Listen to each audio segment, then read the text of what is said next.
Hello, everyone.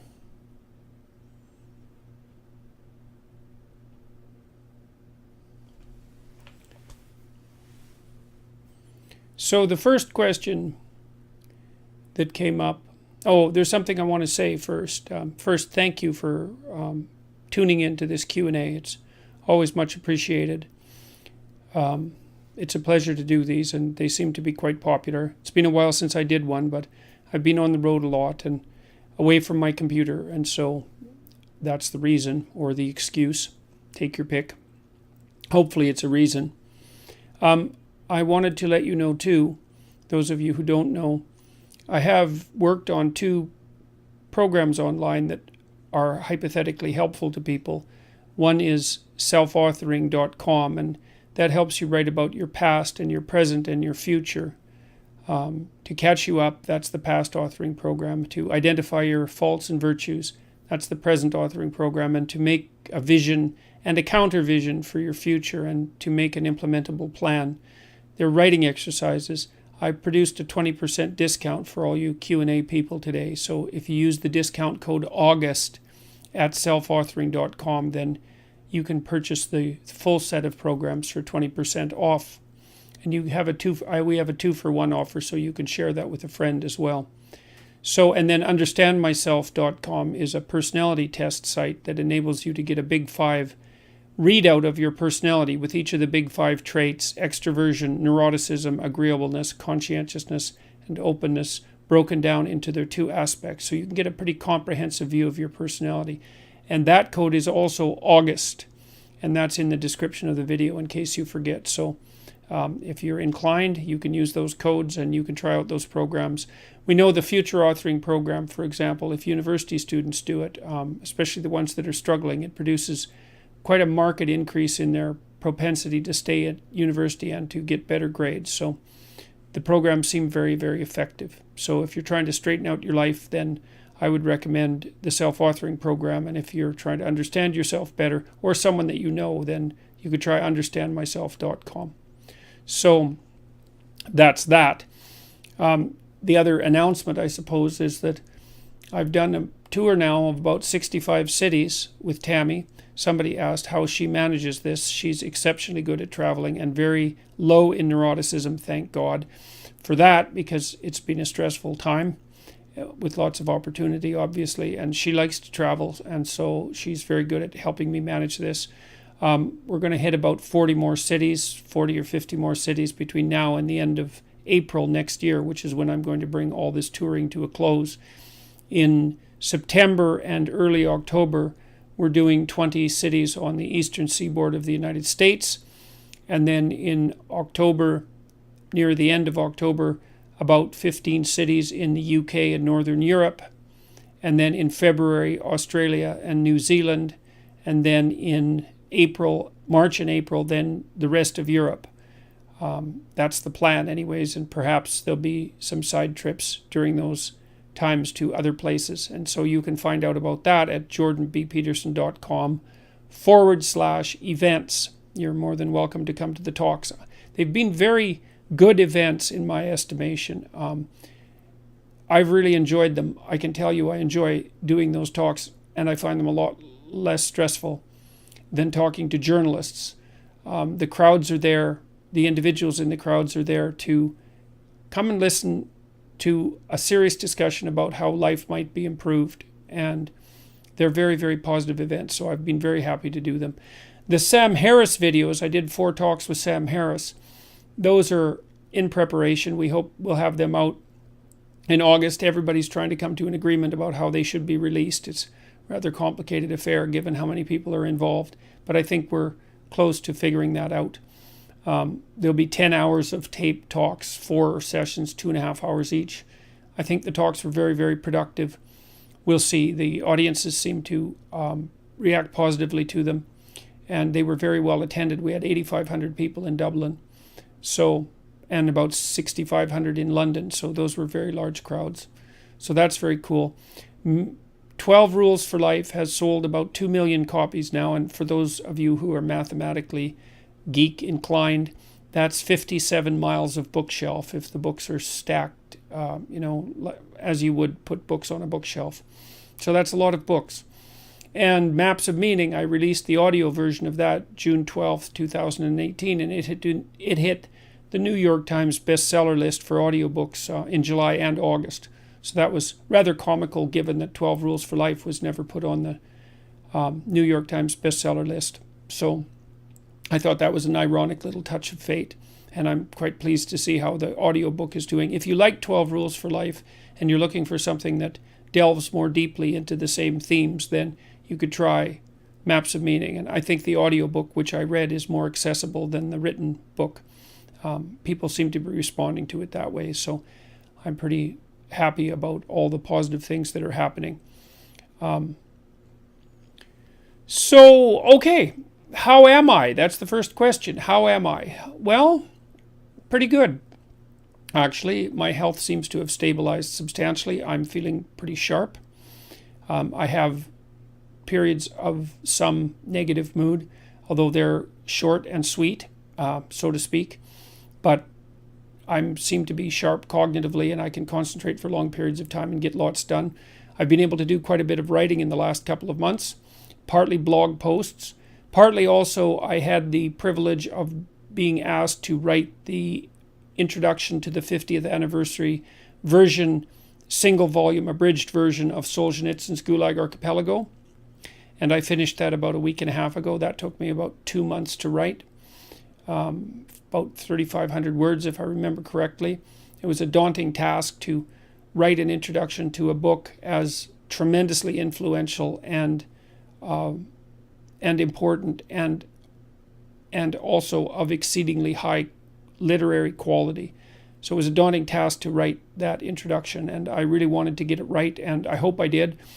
I spoke by email with Solzhenitsyn's family, and they seemed pleased with it, and so did the editor, and I've had a couple of editors, including Greg Hurwitz, my novelist friend from LA, who's an absolutely vicious editor and extremely good at it. So they were happy with the final cut, so to speak. So was I. So I seem to be sharp enough to do the work that's necessary to do. I've been working hard on the online university. I've got 3 people hired. They're all very smart, young guys. And we're about a year ahead of where I thought we'd be at this point. We hope to have a minimally viable product sometime in the late fall. I'm funding that entirely at the moment, courtesy primarily of my Patreon support. So thank you to all my Patreon supporters for that. Hopefully your money's being put to good use. We'll probably crowdfund in November to see if we can set up enough capital for the next 3 or 4 years. I could raise money privately. There's lots of people who are interested in investing, but I think that I'm going to try crowdfunding because I'd like this to be a public enterprise from the beginning and have lots of people involved, and we're thinking of all sorts of ways of getting people involved. How am I other than that? Well, nonplussed and still feeling rather surreal about my life, I would say. My family's in good shape. My daughter, who is very ill, is doing extremely well. So that's miraculous as far as I'm concerned. My son's getting married in September. That's Julian. And I like his fiancée. Thank God for that. And so we're looking forward to that. I'm on a bit of a vacation during August, which is the first time I've had off for about 2 years, with the exception of 1 week last year. And I'm going to a family reunion in Vancouver Island and then to Saskatchewan to see my family. I'm going to do 2 talks in Saskatchewan while I'm there, one in Saskatoon and one in Regina. And I have a lot of family coming to the one in Saskatoon. So that, and then a little reunion after that, so that should be cool. So that's how I am. And I'm thinking hard about the next book. I have a new book contract about to be finalized, I think, in the next week. I'm hoping to release the next book, which will be 12 More Rules. Probably Beyond Mere Order is the tentative subtitle. I'm hoping that I'll have it done by spring, early spring, perhaps January of 2020, if not 1 year later. But I'm going to try hard to hit it so that I'm done by next September. I'm going to write nonstop from May to September, and then I plan to do biblical lectures from September through December. So the plan is to tour from January through May, essentially. Then to write for 4 months, then to lecture, to prepare the biblical lectures and so forth for 4 months. And so that should be next year. So that's an update. Hopefully that's all useful information. I'm very pleased about all the support. It's quite remarkable, all this interest in these complicated matters and complicated discussions. And it's so nice to see people concentrating on psychological and philosophical issues and leaving the idiot politics as far behind as possible, because it's certainly what would you call it? A distraction, and a dangerous one at that. So it's so funny talking to the mainstream media types, because everything they talk about has to be viewed through a political lens. And although I continue to insist, I did BBC Hard Talk, which was aired today, and that was a classic example of an interviewer being entirely scripted and trying to push everything that's happening around me, I suppose, into a political narrative. And it isn't political as far as I'm concerned. Not everything is political, despite the insistence of people who feel that the personal is always political. It's like, no, there's philosophical domain and a theological domain and a psychological domain, and those should be kept the hell separate from politics. All right. What can a too agreeable young woman do to be more disagreeable and assertive if that isn't how she is temperamentally inclined? Well, that's a good question. And I would say, first of all, that's a very common question that people who go into psychotherapy ask. I think the most common problem that psychotherapists deal with, apart from anxiety and depression, is probably assertiveness training. So the first thing I would say is you really need to figure out what you want.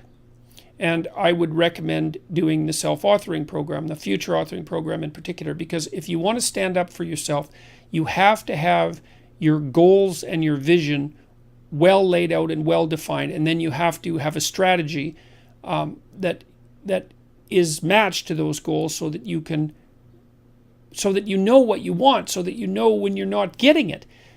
Otherwise, you're left with a vague sense of dissatisfaction and resentment, and that's a very, very difficult thing to articulate. And if you can't articulate it, then you can't negotiate.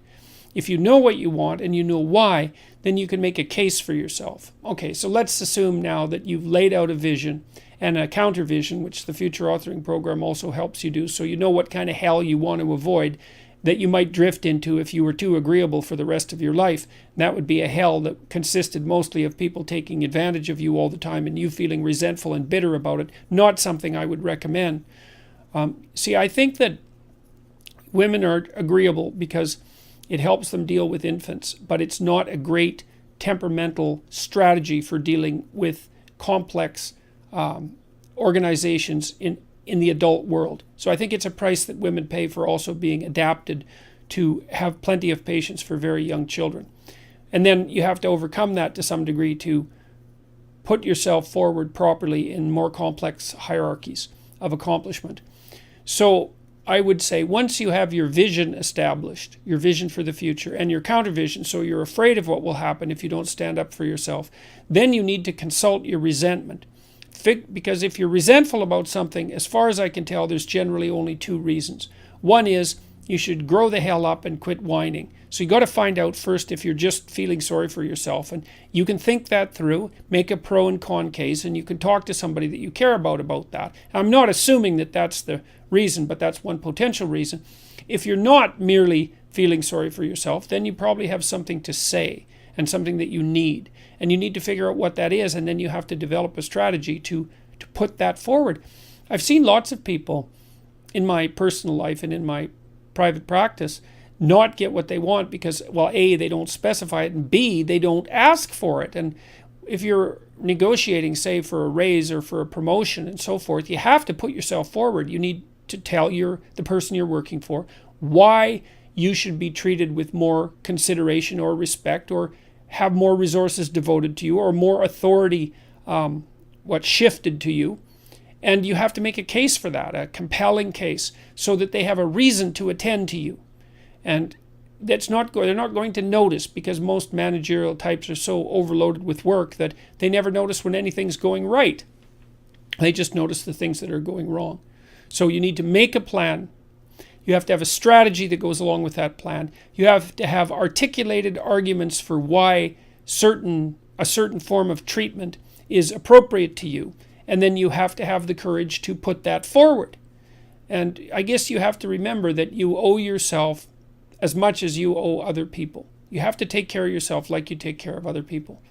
And that's a moral duty. And if you practice that, you can do it.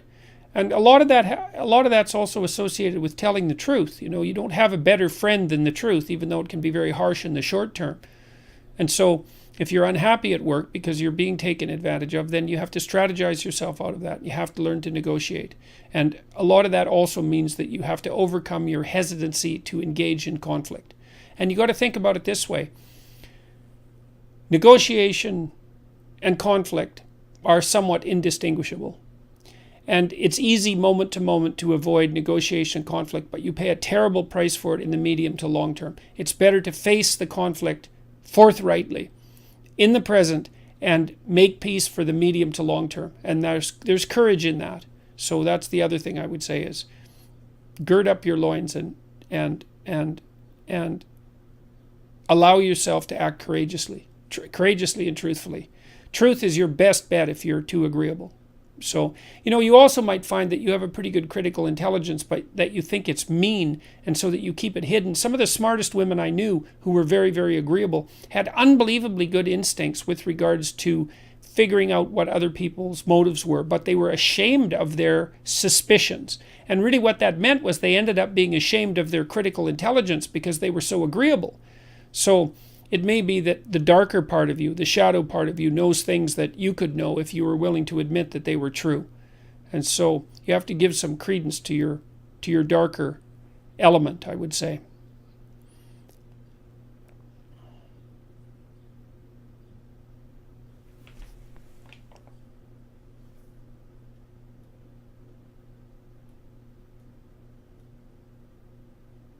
How do you know if you're communicating with the actual person or a mask? I sometimes wonder if I can ever really know someone. Well, you can't ever thoroughly know someone because people are too complicated. You can't even really know yourself. How do you know if you're communicating with the actual person or a mask? Well, if you're communicating with an actual person, then you're actually having a conversation. And the conversation transforms as a consequence of participating in it, and it tends to be engaging and meaningful. If what's happening is an exchange of ideological platitudes, or just platitudes themselves for that matter, then you're probably engaging with a mask. So if the conversation is compelling and meaningful and it transforms as it progresses, and you can see that give and take, that dance-like give and take, then you're communicating with an actual person.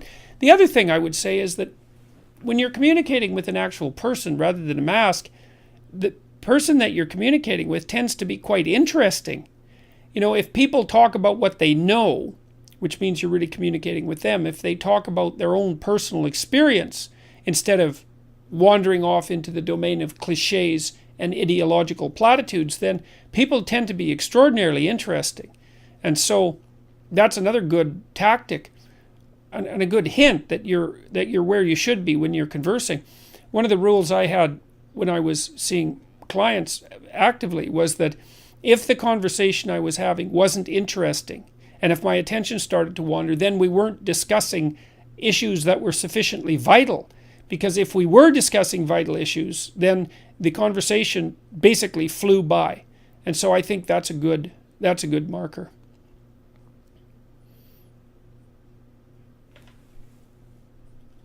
What new wisdom have you acquired in the past few months that you want to share with us?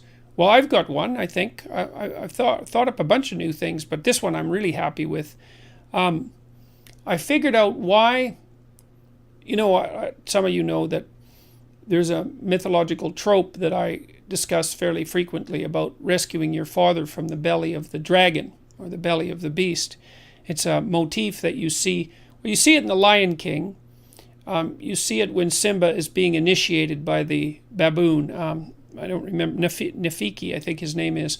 After Nella humiliates him because he's still a pathetic adolescent, he follows the baboon, I think it's a mandrill actually, down underground essentially through a long tunnel. There's a lot of kind of scary music in the background, and he ends up contemplating himself in a dark pool, and then his father appears in the sky. And so that's one example of the reconstruction of the mythology of encountering your father in the abyss. You look into the abyss and you see your father. And then in the Pinocchio story, Pinocchio, of course, when he's trying to become a genuine human being, instead of a marionette pulled by other people's strings, or a neurotic, or a liar, or a jackass, because those are his alternate destinies, he goes down to the darkest place he can find, the bottom of the ocean, and finds the biggest monster he can look at, and inside he finds his father, and then rescues him. And the question is, why do you find your father when you look into the abyss? And I really do think I figured this out, and it's quite exciting to me. It's such a brilliant image. So we know as clinicians, and also I would say as sensible people, but there's good clinical documentation of this, that if you find out, imagine someone's pursuing a goal, and some of the things they have to accomplish or confront on the way to that goal frighten them, and they start to avoid, and then they get more afraid, and of course their ability to pursue their goal or to accomplish their goal deteriorates because they're avoiding. If you're a psychotherapist, or even a friend, or a supportive loved one, let's say, you're going to encourage the person to face the challenges that are making them afraid, to face them voluntarily. And what happens as a consequence of that is that the person usually is able to overcome those fears and develop the necessary skills and to prevail. And that's partly because, not so much because they get less afraid, but because they get more skilled and more courageous. And so imagine that if you bite off a little more than you can chew, you get stronger as a consequence. And you do that in the gym, for example. When you go lift weights, you lift weights that are a little heavier all the time. And as a consequence, you develop yourself physically, and you turn into who you could be. You turn into more than you are. Okay, so if you face fears a little bit at a time, fears and challenges, and you do that voluntarily, then you become more than who you are. Okay, now let's recast that in archetypal language and make it into a kind of ultimate. So if you want to become everything that you could be, then you look into the abyss itself, which is the darkest place that you can possibly contemplate. And that would be the terror of mortality and insanity and of suffering and of malevolence, all of those. It would be like looking into hell, I suppose, to some degree. And then by voluntarily doing that, then you call upon the strongest part of yourself to respond. And the strongest part of yourself is symbolized as the sleeping father nested inside the beast. And so the fundamental truth when you look into an abyss is that you don't see the abyss if you look long enough. It's like an answer to Nietzsche's conundrum. If you look long enough into an abyss, then the abyss looks into you. It's like, well, if you look long enough into an abyss, past when the abyss looks into you, you see who you could become in the form of the great ancestral figures nested inside the catastrophe of life. And then you can join them, so to speak. You can incorporate that and become stronger. And you do that partly by taking on the challenge voluntarily. And that informs you, because you learn when you take on challenges voluntarily. But you also do that as a consequence of psychophysiological transformation, because when you place yourself in challenging situations, let's say the abyss is the archetype of the ultimately challenging situation, then you turn on new genes in your nervous system and in your body that code for new proteins, and you build new structures inside of you. And none of that's going to happen without the demand that's placed on you by willing to confront the full terror of life. And so then I would say the full terror of life is something like the reality of suffering and death, and the ever-present and the ever-looming presence of malevolence in your own heart and in the heart of other people. So it's evil and suffering. And to confront that is really, well, you risk blindness by confronting that. That's also a very old story. You risk damaging your vision. But if you do it forthrightly, then you discover who you could be as a consequence. And who you could be is the solution to malevolence and suffering. And so that just blew me away when I figured that out. It was partly a consequence of having lengthy discussions with Sam Harris and thinking this through more and more and being pushed to think it through. But I think that's an absolutely staggering, what would you call it? Articulating that articulating that image fully for me, I don't know if I've articulated it fully, but articulating it more fully really had a profound effect on me. I think it's such a brilliant conceptualization that inside the darkest place is the heroic ancestor whose identity you could incorporate. Perfect. It's perfect. And I really believe it's true. And what it does is it says that a human being is actually stronger than the greatest challenge that can be set before him or her. And that's really something. I also believe it's true. Doesn't matter how...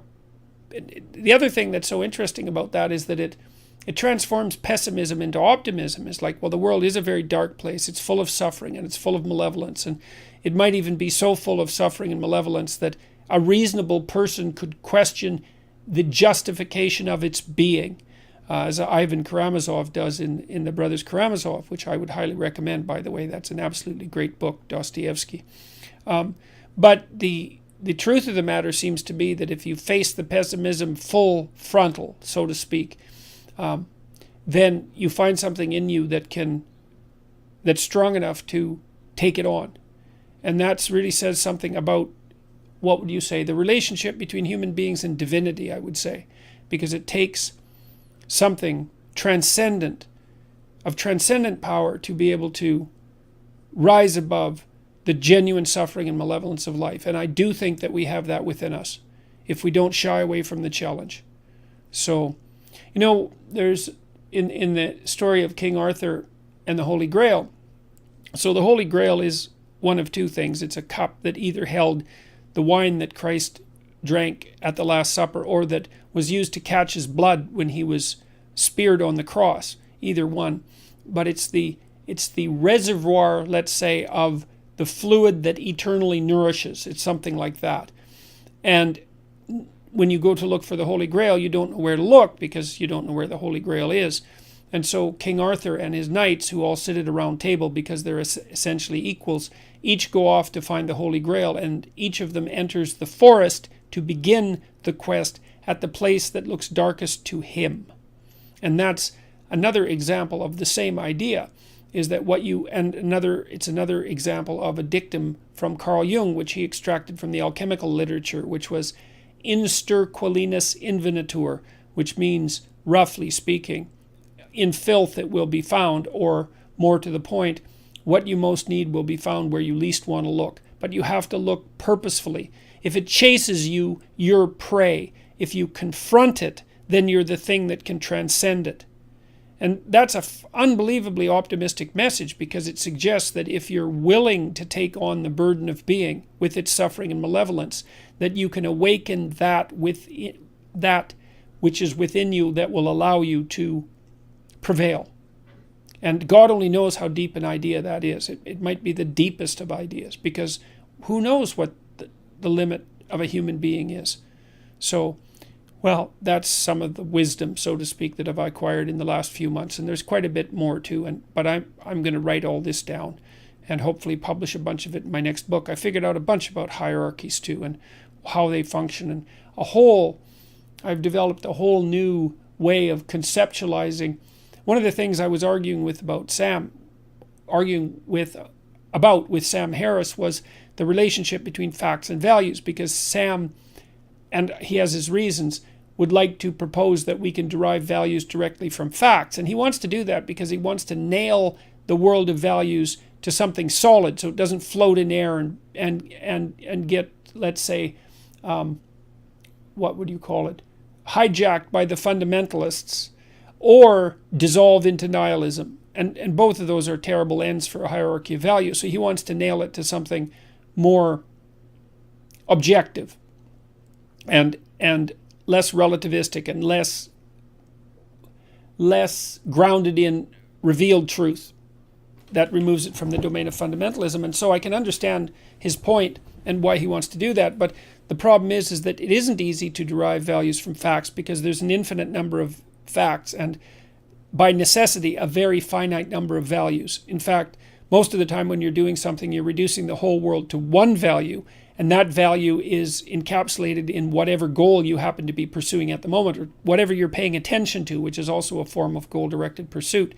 And so I've also figured out that and I kind of knew this, but I could articulate it better now, that you look at the world of facts through a hierarchy of values, and that hierarchy of values is instantiated in your nervous system and simultaneously a social construct, because you pay attention to things of value that you and everyone else have established as valuable through a process of social negotiation. And you need to pay attention to what you think that's valuable that everyone else thinks is valuable, because otherwise you wouldn't have any basis for shared attention, and you wouldn't have any basis for trade with other people. So that's another thing. So that's really been helpful, because so now I've figured out that you reduce the infinite world of facts to the finite world of values by viewing the world of facts through what's essentially a dominance hierarchy of value. And that exists both out in the social world and neurologically at the same time. And so that's been unbelievably useful to figure out too, and part of a mystery that I've been trying to untangle for about 3 decades. So that's extremely helpful. And I've also spent some more time thinking about the proper place of the right and the left wing. So the right wing basically stands for the, what would you call, the right wing serves as an advocate for hierarchy, and the left wing serves as a critic of hierarchy. And the right says, well, we need hierarchies. They're often hierarchies of competence. They're necessary to organize people and society, and they're necessary to get things done, all of which is true. And the left says, yes, but hierarchies dispossess, and you have to pay attention to the widows and the orphans, which is also true. And so then the political discussion is about how to ensure that hierarchies are maintained and are functional, but also have sufficient mercy within them to take care of the people who, for one reason or another, are struggling to find their place even in a hierarchy of competence. And then the necessity for free speech emerges out of that, because the left and the right have to communicate so that the proper balance between the current structure of the hierarchy and its transformation and mercy can be established on an ongoing basis. So anyways, there are 3 things that I've really learned over the last few months. And there's a bunch more, but those will do for now.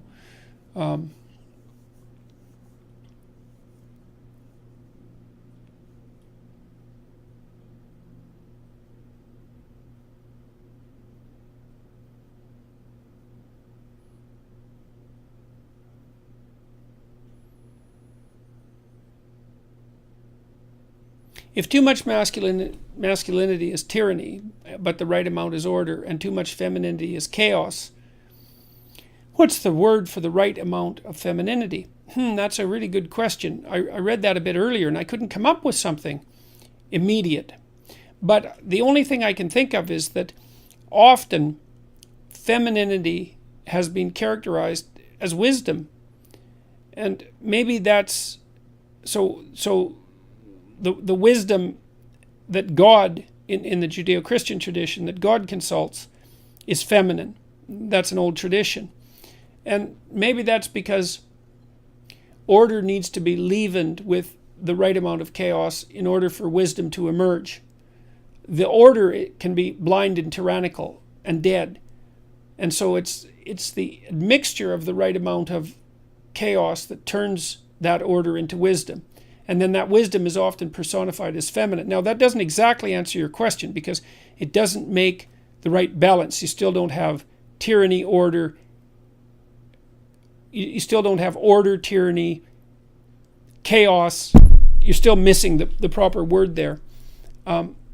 It's a good question, and the wisdom idea is the best I can make of it for now.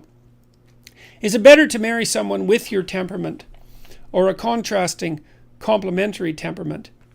Well, there is evidence on this, and basically you don't want to marry someone with whom you're too mismatched. Now, the only possible exception to that is neuroticism. Neuroticism is a good predictor of marital trouble, and it's a good predictor of trouble, period, or perhaps sensitivity to trouble, which is in some sense the same thing.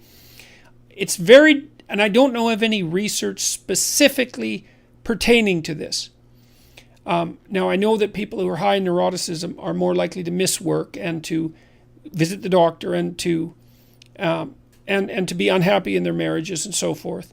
And that may also account for why 75% of divorces are initiated by women. And I think women are more sensitive to negative emotion, partly because they have to take care of infants and need to be more sensitive to threat, and perhaps because sexuality is more dangerous to women, and perhaps because women are physically smaller. And all of this seems to kick in at puberty. Anyways, it isn't obvious to me that you want to match someone with regards to neuroticism if you're high in neuroticism. I think if you're high in neuroticism, you need to find someone who's low in neuroticism, because then you have someone around to calm you down.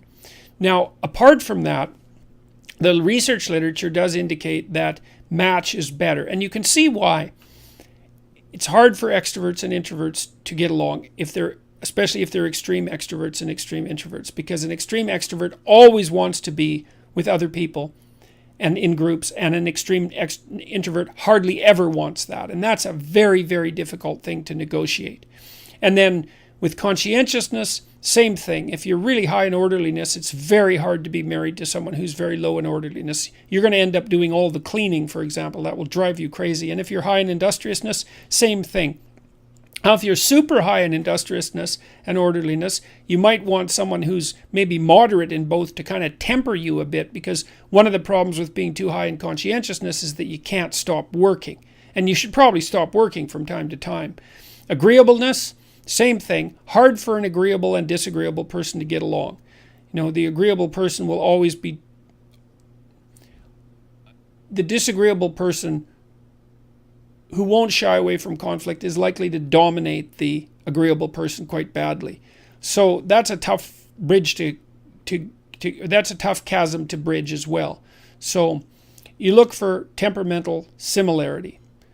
Now, it's complicated because, like, if you're really, really low in industriousness and you marry someone else who's really low in industriousness, well, that's going to be trouble for both of you, because there isn't going to be anyone around who's going to do the work. So you might understand each other better, but as a long-term strategy, it's not a very good one. So it seems like your message is primarily positive masculine, whereas the positive feminine is not elaborated with near the same resolution. What do you think? I don't really think that's true. I think that might be somewhat true of 12 Rules for Life, although I'm not convinced of that. The message in 12 Rules for Life is to find a balance between order and chaos. And there's plenty of discussion in there about the danger of an excess of both. Certainly Maps of Meaning is elaborated out more with regards to the positive masculine, or with regards to... Maps of Meaning is elaborated out more completely than 12 Rules with regards to the positive role of the masculine and the feminine.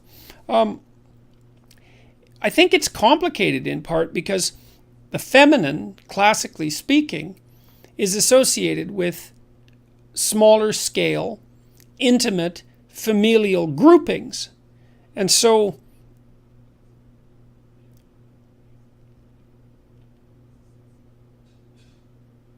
in a world that's obsessed with adaptation to large-scale social systems, it's harder to make a case for the role of the feminine. We don't really understand the role of the feminine in large-scale social structures. So, and we don't have a cultural myth, apart from Beauty and the Beast, let's say, that describes the role of an independent female operating in the fundamentally masculine social world. And we don't even know what something like that would look like. And there aren't guiding stories to some degree, because women haven't been able to do that except in the last 100 years. So I don't know what the positive feminine on a large scale would look like. And we don't have guiding stories for that. This is partly to underline the absolutely radical nature of the birth control pill. And not only that, but the provision of technological devices that aid women in dealing practically with their monthly menstrual cycle, which was also a huge impediment to women in terms of interacting in the, let's say, the patriarchal world. So now women can take their place in the broader cultural world. And we don't know what the model for that is. So, you might say, well, they should adopt the heroic masculine perspective, and certainly to some degree that's true, but that's not a particularly fruitful archetype when it comes to having a family. And having a family is actually extraordinarily important, and it's certainly the thing that dominates the thoughts of the majority of women as they approach their 30s. All cultural noise to the contrary.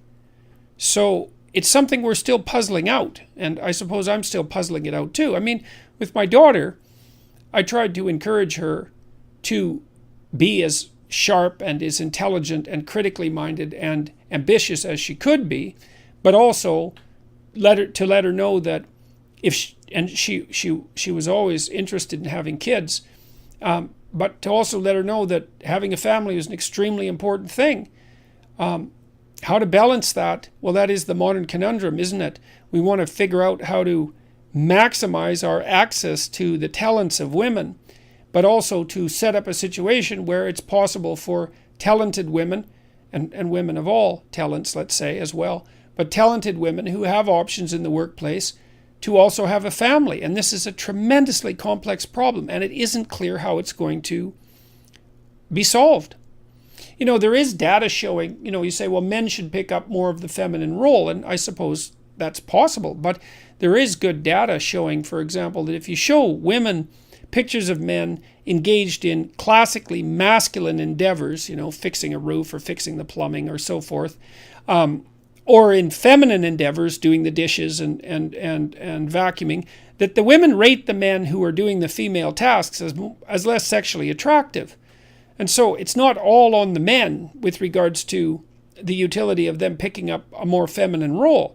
And it isn't necessarily the case that women will find men who are more domestic also maximally sexually attractive. Those things don't necessarily go together. So this is very, very complicated. So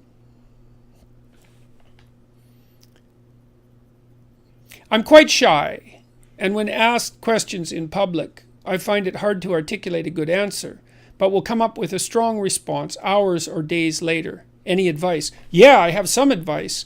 One is that, you're probably introverted, eh? So you're not as verbally fluent as an extrovert would be, and not quite as fast on the draw verbally, but that means you need some more time to contemplate. And maybe you're high in negative emotion too, because shyness can be a combination of introversion and high negative emotion. It can be one or the other, but technically shy is introverted. Anyways, what I would certainly recommend for you is that if you're faced with a complicated question, especially one that has to do with an important decision in your life, that you say, I need to sleep on it, or I need a couple of days, and not to answer on the draw. I mean, I think that's true even for extroverts. I think if you're called upon to offer your opinion about something complex, then it's perfectly reasonable to say, look, that's a really hard question. I'm not going to give you a casual answer. I need to think about it for a couple of days. So the advice would be, because you find it hard to articulate a good answer, don't allow yourself to be rushed. And the second is to understand that this is part of your temperament. There isn't anything wrong with it. It's just, it's how you're wired. So, what causes a person to hoard? Is it due to low conscientiousness? What is generally the best course of treatment? It's usually a consequence of relatively high neuroticism. And it's tangled in with disgust sensitivity as well. People who hoard have a hard time. They feel guilty if they throw things away because the things still have some residual utility.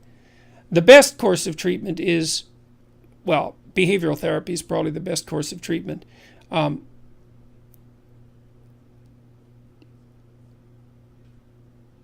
to plan what needs to be thrown away.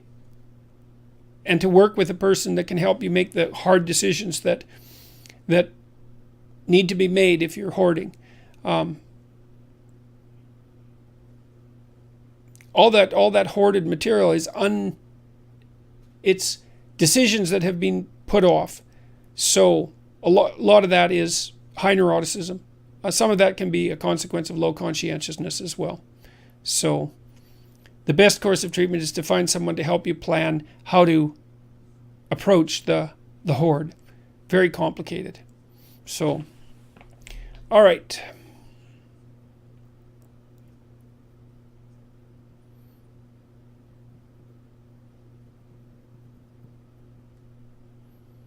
Which Hogwarts house would you be in?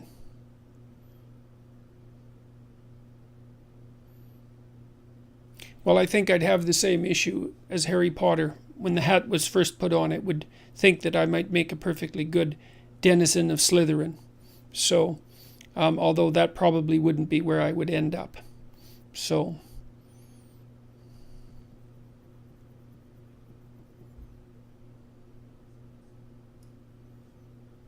what is your take on an astrological basis for significant dates in religious stories? Example, Christian religion is a parody on the worship of the sun. Well, it's certainly not a parody.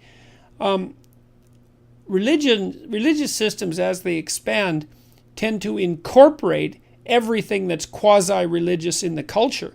And there's certainly no shortage of solar symbolism in Christianity. I mean, it's not fluke that Christ is the sun and there are 12 disciples, just like there are 12 astrological houses. And it's not fluke that the birth of Christ takes place essentially at the same time as the shortest day of the year and the rebirth of the sun. All of these things line up. Now, whether that's synchronicity or whether it's the attempt by the collective imagination of human beings to align everything under a single truth, that's a very difficult thing to say. Or maybe there's a single truth at work. But the idea that Christian religion is a parody on the worship of the sun is definitely not the case. It's more like it's incorporated elements of the worship of the sun over thousands and thousands of years. And that's a very complicated issue. If you're interested in that, you could read Aion, A-I-O-N. It's a book by Carl Jung, which is like the most terrifying book I've ever read. And so you could... There's a deeper analysis of the relationship between astrological speculation and the emergence of complex religious stories. So,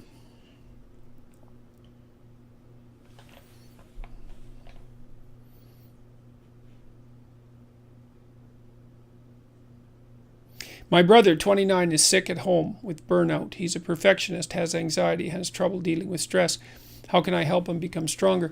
Well, you could encourage him to go talk to a therapist. You could tell him to go you should probably make an appointment with 3 of them. Go talk to each one for an hour. And if he likes one of them and he finds one who listens, then he can go back a couple more times. But it isn't going to hurt him to go once at least to go talk. It's also possible that he needs someone to talk to him about medication.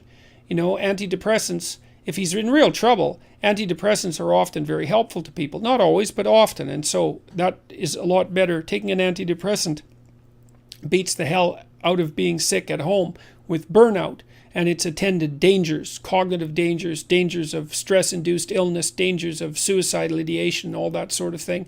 I would also recommend that he try the self-authoring program. If he's at home, he could write about his past, he could write about his present, he could write about his future, he can do a bad job, he can do it over days.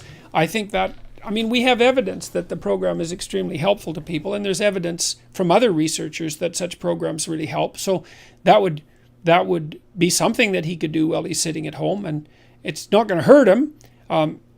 Going over some of the more complex material might make him feel slightly worse in the short term, but the long-term payoff is very, very high. So that's what I would recommend. Encourage him to go talk to somebody. He needs to make a plan. He needs to come to terms with what's happened to him, and he needs to make a plan. And he might need to talk to somebody for a long time to figure out what the hell's going on. You know, and we also don't want to rule out, neither does he, the possibility that there's something physical wrong. You know, because there's increasing evidence that the depressive disorders, and that would include anxiety, are a consequence of such conditions as generalized inflammation. And that's really worth looking into. So I think a lot of the things that we think are psychological have a more pronounced physical basis. So, yeah. How do you dress so well? Any tips? Well, thank you. I started buying nice clothes, let's say, this year, really. I had some decent suits before that. I did some research online to find out who good suit manufacturers were. You can look that up. But before this tour, I went and talked to a good tailor, expensive place. I felt terrible spending so much money on clothing. But I felt that if I was going to go talk to, it's been 200,000 people, that I was going to do it right, and I was going to invest in some decent clothes. And even though it hurt my cheap Northern Alberta soul to do it, it was definitely worth it. So you go talk to someone who knows what they're doing. Go talk to an actual tailor, and you can do some research online. There's lots of resources online that are devoted to helping men figure out how to dress. 3-piece suits look really good. I've got them tailored and fitted, so they're not bespoke suits. They're off the rack, but they've been tailored, and that makes a big difference. All the subtle things that tailors do, they tuck it in around the waist, they cut it to your body, all of those things help. It's really good to have a good pair of shoes, a couple of nice ties. I learned how to tie a full Windsor knot recently, and that actually helps. You don't want your tie to look too skinny. Lots of people have been dressing up to come to my talk, so it's nice to see a lot of young men come well-dressed, often in 3-piece suits, but not always. And it's really good to see them dressed like grown-ups. I think that's a real plus. I had a rule that I didn't write in 12 Rules, which was dress like the person you want to be. I kind of took that from Nietzsche, because Nietzsche said, every great man is an actor of his own ideal. It's a very nice aphorism, and basically what it meant was that sometimes you have to act out what you want to be before you become it. You have to pretend. And it's not a lie. It's really a pretense, like children pretend to be a father before they grow up and become a father. It's a form of practice. And so tip 1 might be figure out who you want to be. Tip 2 might be, well, then dress like that person. That's a good start. And because I think if you want to become who you want to be, then no detail is too small to overlook. And certainly it isn't exactly that people judge you by your clothes, although they do to some degree. It's that if whatever you can have going for you, you might as well have going for you. That's how it looks to me. And certainly my experience has been that the response to my improved wardrobe has indicated that the investment was clearly worth it, indisputably and clearly worth it. And it's nice to be dressed sharply to go in front of an audience. It's a sign of respect to the audience. There's other ways of showing respect to an audience, but that's certainly one. And so it's been extraordinarily worthwhile. I would say if you're going for a job interview, if you're at any critical point in your life, then you should dress the part, because you want to do everything you can to tip the scales not in your favor exactly, but in favor of having the right thing happen. So, you have written an article on how to write. Can you do the same on how to speak? Well, I suppose I could. I could tell you a little bit about it. If you're going to speak about something, you need to know a lot about it. You need to know 3 or 4 times as much as you're going to speak about at minimum. So first of all, you have to do your background research. You have to have multiple stories at hand that you can use to illustrate your point. And you have to have a point. You have to organize what you're talking about around a problem. So before I go on stage to speak on my tour, I always sit for half an hour, some of which involves usually about 5 minutes of anxiety.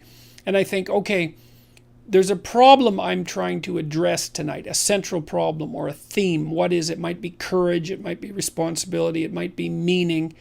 I think, and that serves as an organizing principle. So that would be the point. And then basically I organize, say, a dozen stories around that, and I can kind of arrange them in it as a journey, and it's a journey that circles the main point. And so I'm trying to explore it, to say what I think about courage, let's say, but to take what I'm thinking farther than I've taken it already. And so then I can plot out, little 5-minute stories that I have that are associated with courage. And then I can talk to the audience. And I would say, talk about what you know. Use your personal experience, because that's that's something that you're actually a master of. You can bring in other material, but it has to be tied to the real world through your own experience. Otherwise, it's not real.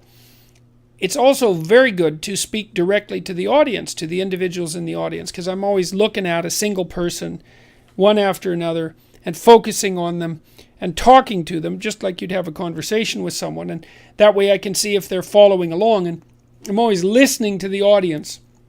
What I really like to hear from the audience is no noise at all, silence. Because if the audience, especially, if it's a couple of hundred or a couple of thousand people, if the audience is dead silent, then I know that I'm on the right track. And so, and the other thing I would say is you're telling stories. So every fact that you relate or every set of facts has to be tied to a story. There has to be a meaningful output, which is something like, why is it important to your life that you know this fact? How is it related to how you're going to conduct yourself moving forward or how you're going to see the world? So, because that's kind of the essence of meaning. How does this fact change the way you perceive the world or act in the world? That's the meaning of the fact. And facts without meaning are dull. So you need to know that. You need to tell the truth. That's for sure. And I mean, for me, my talks are really, they're an attempt to explore a set of ideas in the most truthful way that I can manage. And that's also an adventure, because letting yourself speak freely about a topic, you don't always know where it's going to go. And so, but that also hooks in the audience, because they're along for the ride, right? And there's a risk. The risk is you might forget where you are, you might lose the thread, you might say something you regret, you might get confused. And the talk should be a process of exploration, like a journey that you're taking the audience along on. It's the same when you're reading a novel. Like a great novel isn't exactly plotted out from beginning to end to begin with. The author is taking himself or herself and you on an intellectual adventure through the character development, and the characters have to be allowed to live and to express themselves, and the novel needs to unfold. It's like a colloquy between the conscious mind and the unconscious source of inspiration. And the novel is actually a journey through a characterological landscape, and the author shouldn't know where he or she's going to end up at the beginning. Same with an artist and who's writing a song or a piece of music or a piece of visual art. There has to be play and exploration along the way.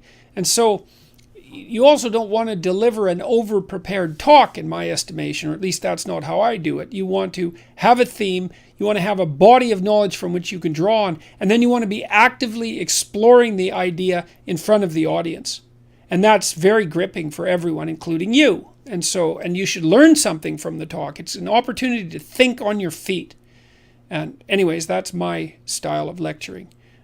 It's a trapeze act without a safety net, I would say. And that's part of what makes it gripping, is that there's a high probability of failure. And I would say with any performance that's going to be gripping,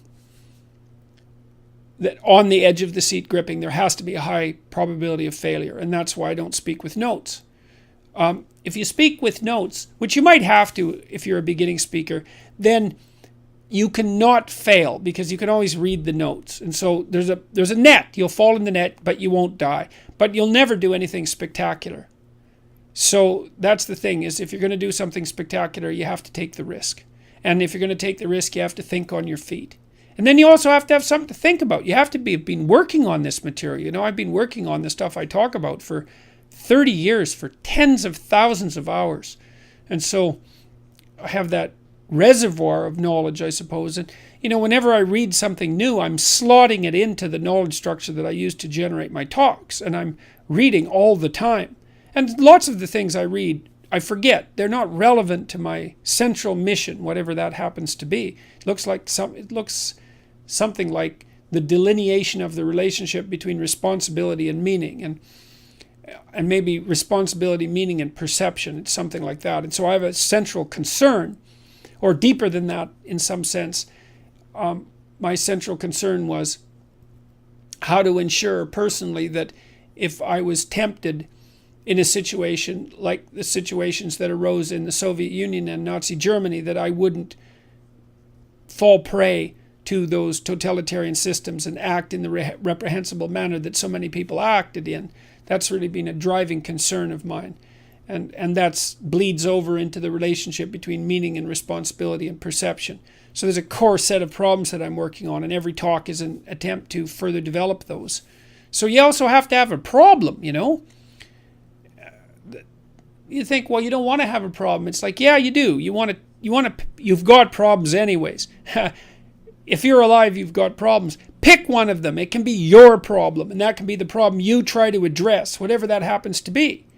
And then you have something to talk about. How am I going to address this problem? How can this problem be addressed? So you need to have a problem too if you're going to talk, just like you need to have a problem if you're going to write, because the writing is an attempt to solve the problem, and so is the talking. If you're not trying to solve a problem, what the hell are you doing talking? Why should anyone care? It's got to be a real problem too, like a nail biter of a problem, a dragon of a problem. And if it's a problem that everyone else shares, so much the better. So, and then you grapple with it. So,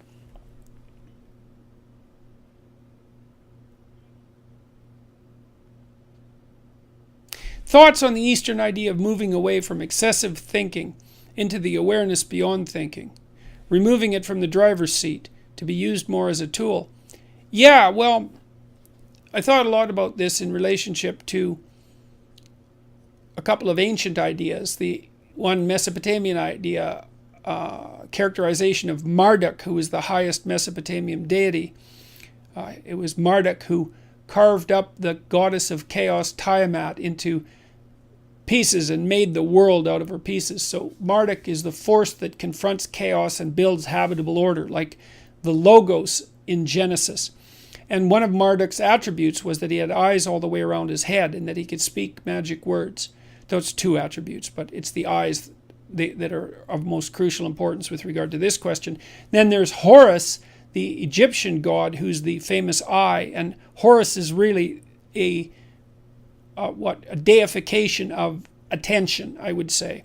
And there's a difference between attention and thinking. Like, let me give you an example. So thinking seems to be instrumental, mostly. So if you're people also often say to me, well, what's your strategy when you go into an interview?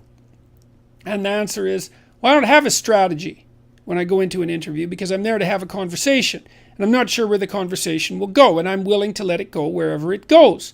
I'm not there to sell books, although I'm perfectly happy if more books sell, because obviously I wrote a book and I want people to read it, and there's a whole enterprise behind it, and so it's also my responsibility to do the marketing properly. But I'm not going to do these interviews to sell books or to promote myself, or I don't have a strategic goal in mind, except that I'm going to have a conversation and I'm going to say what I think and take the consequences, because I assume that if I say something and I believe it's true, then the consequences are as positive as they can be, regardless of how they look at the time.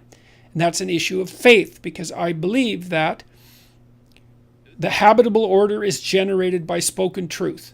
I believe that. I think that's the truest thing I know. And so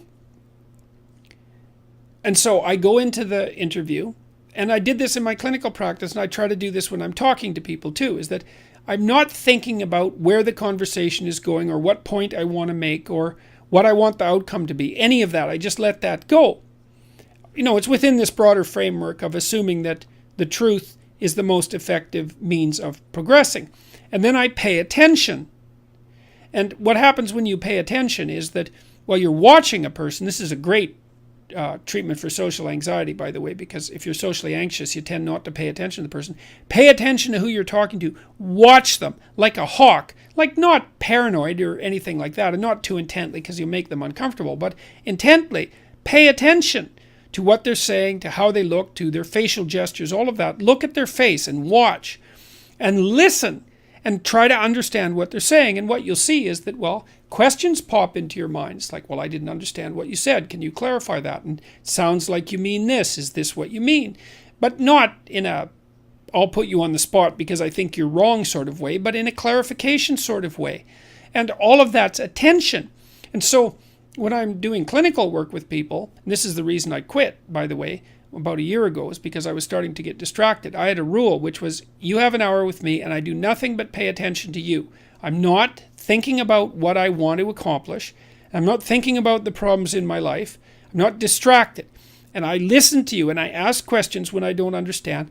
And if a thought occurs to me while I'm paying attention to you, then I'll tell you what it is. You see, and that's using awareness primarily and thinking secondarily.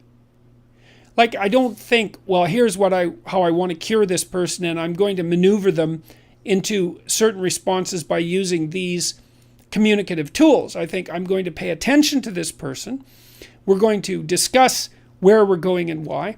I'm going to listen to what they say, and then when they're talking, things are going to occur within me. I'm going to see images, and thoughts are going to emerge from the background. And then I'll share them.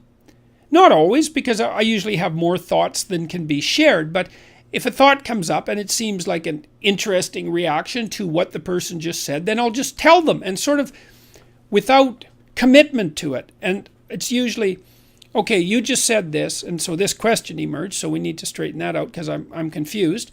Or you said this and I had this image, or you said this and this thought came to mind. And it seems to be, so that's one person's reaction to the way that you're conducting yourself at the moment. So thinking is instrumental. I outlined this in, I think it's Rule 7, do what is meaningful, not what is expedient. If you do what's expedient, you have a short-term conscious goal in mind and you try to bend everything towards that end.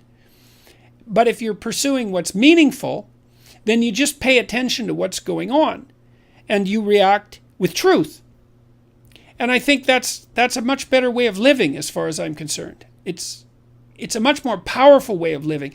It means you have to confront things right then and there, which is, I suppose, why so many of my interviews have been, in some sense, confrontational, because people will impose a thinking agenda on the flow of the conversation. This is especially true in the mainstream media. It happened again recently with BBC's Hard Talk. They impose an agenda on the conversation, and then that just doesn't work out very well, because I'm paying attention and I will object to the agenda. Not because I have a different agenda, except for what I said, which is that I want to say what I think. I want to say as truthfully as I can what I actually am thinking in this more abstracted and detached sense, and see what happens. So it's a hard thing to clarify, because you might say, well, Dr. Peterson, you just said you want to say what you're thinking. But it's not exactly the same thing. It's not like I'm thinking strategically. I'm listening, thoughts emerge, and I say them. I'm not trying to manipulate, I'm not putting spin on things. I'm not trying to manipulate the conversation in any particular way. And again, the reason for that is because I decided a long time ago, probably 30 years, that there was no more effective way of dealing with a complex situation than to try to say what you believe to be true. And not to manipulate it, none of that. It just doesn't, because those are all lies as far as I'm concerned, that kind of manipulation and spin. So,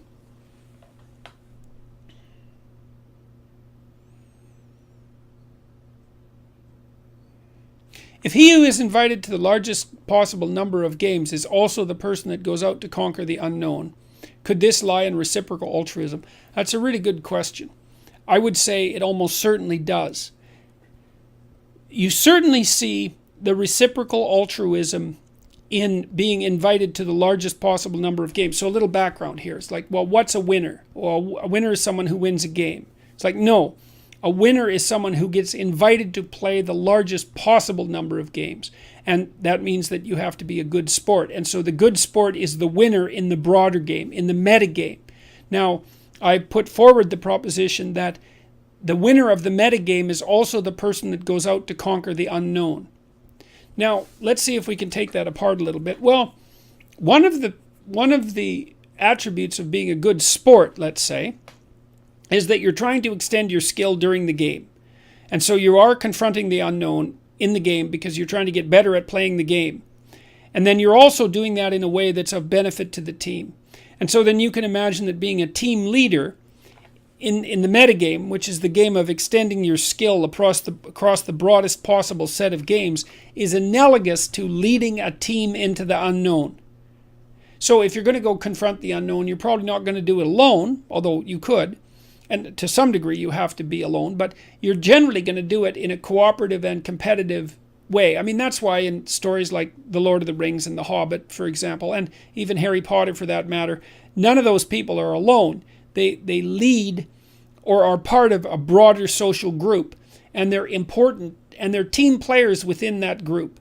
So the team player element seems to be something that's common to conquering the unknown and to reciprocal altruism and to being invited to play the largest number of games. And the question then is, what makes an effective leader? And an effective leader is someone who's able to synthesize the group and to lead it forward towards the goal. Yeah, that's it. And, in a game, obviously, the good player is leading the team forward to the goal. And it's the same in a quest. The good player is the leader who's leading the team towards the goal. So there's a deep analogy there. And it's not just reciprocal altruism. I don't think that's quite the right terminology, though, because there's an element of pragmatic competence that goes along with it, too. You can't merely be willing to engage in reciprocal altruism to be a good player or to conquer the unknown. You also have to have skill and discipline. So I would say reciprocal altruism is necessary but not sufficient precondition, right? Talent, skill, ability, all of those things are, creativity, all of those things are also important. So that's a bit of an answer to that, but it's a very, very good question. So please confirm if your Harry Potter Patronus would in fact be a frog. We need answers, Doctor. Well, you'd certainly think that, wouldn't you? A frog. Well, I think that's obvious. It's got to be a frog. Or maybe a lobster.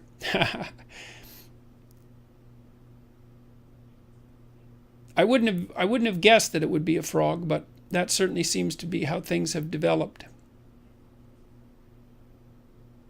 And I suppose, a frog is at home, on dry land and in the water. And that makes the frog a kind of psychopomp. And I've strived to be at home in the air and in the water, and to bring up the gold ball from the bottom of the lake, like the Frog Prince. Yeah, definitely frog. Okay, so you've got your answer. I've got my answer too, I guess. On completing understandmyself.com, I scored exceptionally low, 0 on conscientiousness, industriousness, and orderliness. What can I do for motivation? Well, Dean, the first question is, how old are you? And you're going to have an easier life if you're still young. Because if you're older and you have that score, then that's going to be rough. Perhaps you're high in openness, in which case you're going to derive your motivation from engaging in creative endeavors. Perhaps you're high in agreeableness, which means that you might find meaning in caring for other people. Perhaps extroversion, which means you're going to find engagement in being with other people. So those are potential sources of motivation. You may have to look elsewhere than duty, let's say, and achievement ambition for your primary sources of motivation. One thing I would caution you, though, is that you likely need to make friends with a scheduler like Google Calendar. Try to design days you want to have and to learn to structure your time, because even if you're high in openness, which makes you creative, you're going to have a hell of a time sticking to things. And so maybe you need to partner with someone who's high in conscientiousness. But I would really recommend trying to discipline yourself. Use Google Calendar to design the days you want to have, and learn to schedule and regulate your time use, because 0 is very low, and my suspicions are you'll pay quite a high price for that. So what do you think about Alice Miller and her thesis that most psychological diseases and aberrant behavior are the result of some kind of childhood trauma? Some are. But some forms of childhood trauma are also a consequence of psychological diseases and aberrant behavior. So this is very, very complicated. I'm more on the existentialist front with regards to these sorts of theories. So Alice Miller's thesis is basically Freud's thesis. Freud certainly posited that many forms of psychological distress were a consequence of childhood trauma of various sorts. I think the existentialist take on that is more accurate, which is that life in and of itself is sufficiently harsh and full of betrayal and other forms of malevolence to cause any number of psychological diseases and produce any amount of aberrant behavior. So I don't think it has to be, it's not as if we all had childhoods without trauma that we would have grown up to be perfect adults. That's also a disguised form of Rousseauian philosophy, and Rousseau's philosophy is people are basically good, but culture makes them evil. And that's not true. People are basically good and evil, and culture fortifies the possibility of both, adds strength to the possibility of both. So I think that people are sometimes damaged in childhood in ways that need to be addressed in adulthood, but that there are plenty of other reasons for psychological and physical disorder. Genetic causes, causes related to all sorts of physical diseases. No, it's way too simple. It's way too simple a hypothesis. And it's caused an awful lot of trouble, because a lot of simple-minded therapists always assume that if someone is having psychological problems in adulthood, it must be because they had childhood trauma. And everybody has an unhappy childhood to some degree, so you can always find something. And often the childhood trauma that they're looking for has to be sexual. And so they dig and dig until they find or often invent something that, allows a single causal attribution. And it's just, life just isn't that simple, man. There's lots of reasons to be ill. Way more reasons to be ill than to be healthy. So, what if the truth could unravel your entire life? Yeah, well, first of all, it would. And second, yeah, I know what you mean. You mean, what if, I suppose that a cardinal case there would be that you did something really terrible, and that if that was revealed, it would be a catastrophic situation. It's like, without knowing the details of that, I can't provide a generic answer. I think that there are some sins that are so egregious that you don't get to confess to them. Like if you've done something terrible, and I'm not recommending this, it's just an example. If you've done something terrible and you know that if you revealed it, it would blow the lives of many people around you apart, it isn't obvious to me that you have any moral justification for confessing just to free your miserable soul. So, what if the truth could unravel your entire life? Well, maybe you need to go to Catholic confession and let someone know exactly what happened so you're clear about it. And then maybe what you need to do is to swear to whatever God you worship that you're going to try to walk the straight and narrow from here on in, and that'll be sufficient to atone for whatever terrible thing that you did. And that's a form of prayer, and it sounds like one that you desperately need, at least in principle. So without knowing the details, that's about the best I can do.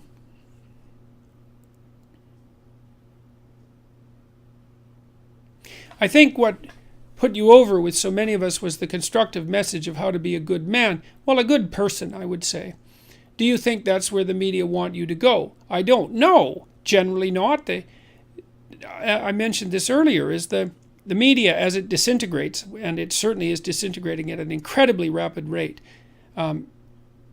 everything is political. It's as if the philosophical and the psychological and the theological don't exist. And, increasingly in my interviews, I've been talking about what's been happening at my lectures on my tour and describing the fact that the vast majority of the audience isn't there for political reasons at all. They're there because they want to figure out how to have a responsible and meaningful life. And it's as if that story just doesn't exist. The framework, which is basically a political framework and increasingly a politically correct framework, doesn't allow that to exist as a reality. And that's why, well, I'm much more comfortable lecturing to the crowds that have been coming to see me than I am talking to journalists. It's become, I have been limiting my interactions with journalists, even though that might not be self-evident yet. I have been trying to do that. The demands have been increasing. So the proportion of media invitations that I'm responding to has fallen dramatically, even though the absolute number hasn't declined as precipitously. And the reason for that is that, well, I find the typical interview very stressful, very, very stressful. I'm on guard, and I would say also my attitude isn't as good as it could be anymore because because I'm on guard so much. It's easier for me to get a bit snappy and unpleasant, and that's bad. That's bad. I don't want to do that. I want to stay calm and detached and try to, tell the truth and be happy that I'm there regardless of the circumstances. The fact that the mainstream media, let's say, is not very receptive, although sometimes there's exceptions, not very receptive to the idea that I could just be going around talking to people who want to get their life together is quite saddening, and I think it's definitely a commentary on the fundamental corruption of our media apparatus. I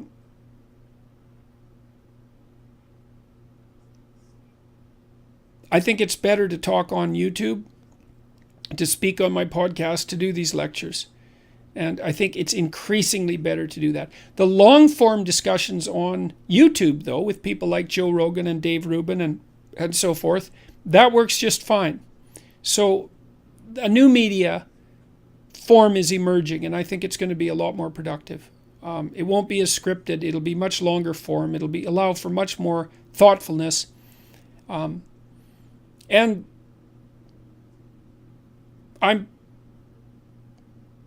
it's okay.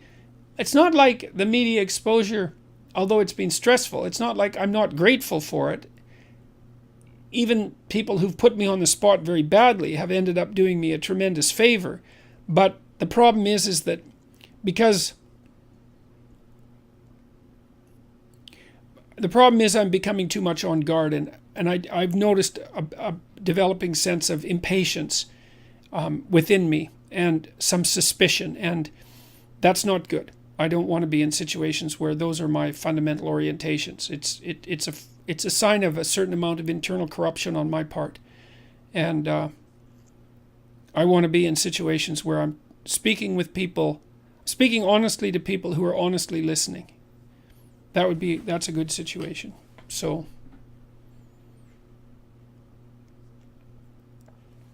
would you agree with C.S. Lewis that if you look for truth, you may find comfort? If you look for comfort, you will find despair. Oh yes, that's definitely the case.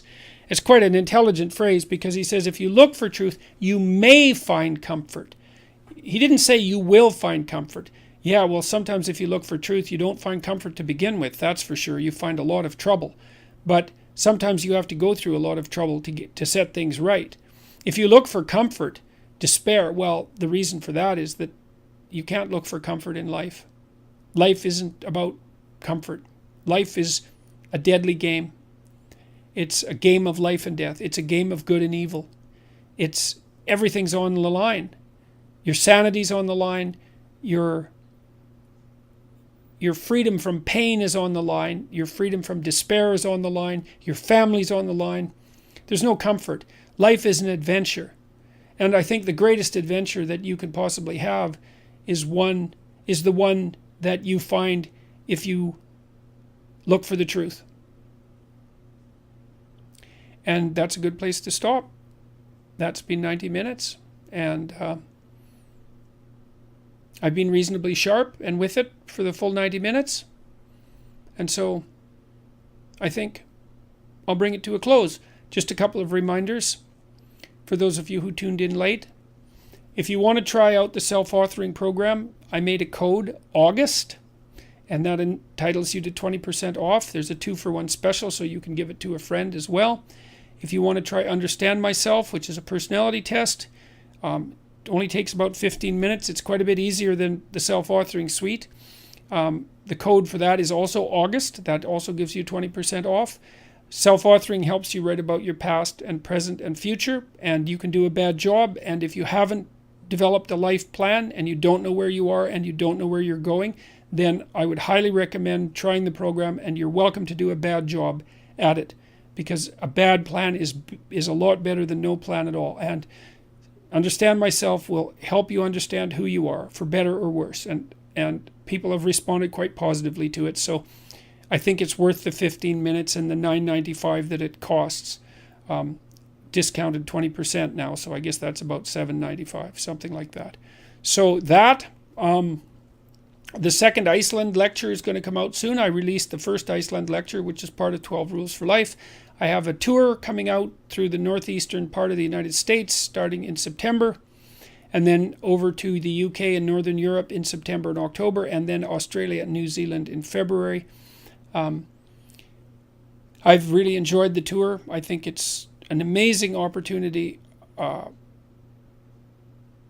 It's been extraordinarily heartwarming, let's say, to talk to so many people who are trying to put their lives together. And if enough people do that, then they will put their lives together, and that will help put everything else together. And so hopefully these Q&As are a small part of that. So thank you very much for listening in, and I'll try to do one in September. If I don't, it's because I'm on the road all the time, but I will definitely try to do one in September. So thank you to my Patreon supporters. I mentioned to you guys that I am working hard on the online university, and I've hired 3 people to work on that, and that we're about a year ahead of schedule, I would say, where I thought I'd be. So in 3 months, we're a year ahead of where I figured we'd be. So thanks again. Good night. Ciao.